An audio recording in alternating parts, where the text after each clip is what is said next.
Ayan. Ayan, adobo baboy. Ayan, umuusok pa. Kaluluto ko lang po. Adobo na paborito ng Pilipino. Ay, the best po ang adobo na kailangan natin dumiskarte kapag may anak tayong nag-aaral at nagbabaon sa school. Ayan. So, patatas po yan. Gusto ko ayan. Paminsan-minsan, yung adobo kong niluluto, minsan nilalagyan ko siya ng patatas. Pinakagulay po ba?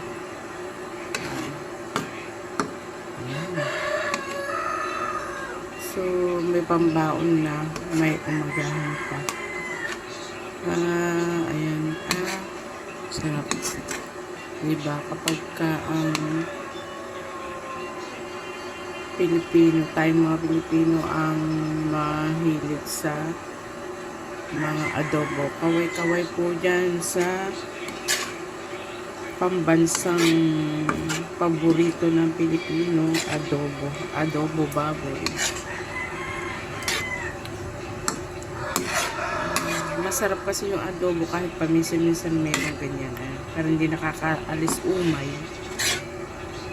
yung patatas. So, sinamahan ko siya ng patatas na sa adobo ko. Ayan ako.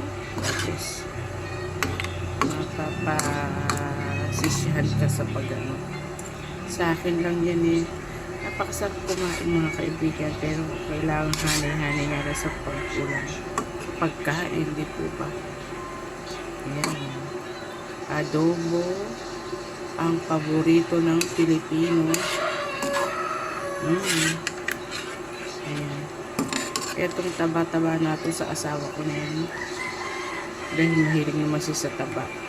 Ayan.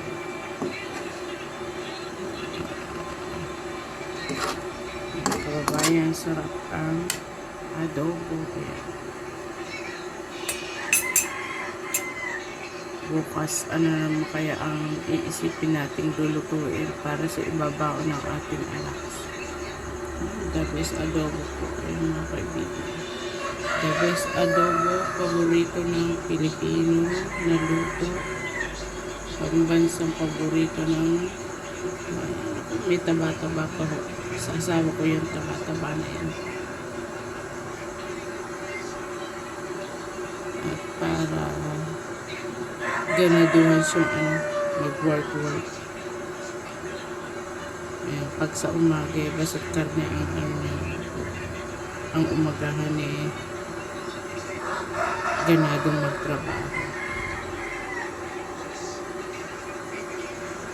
Adobo pa mo.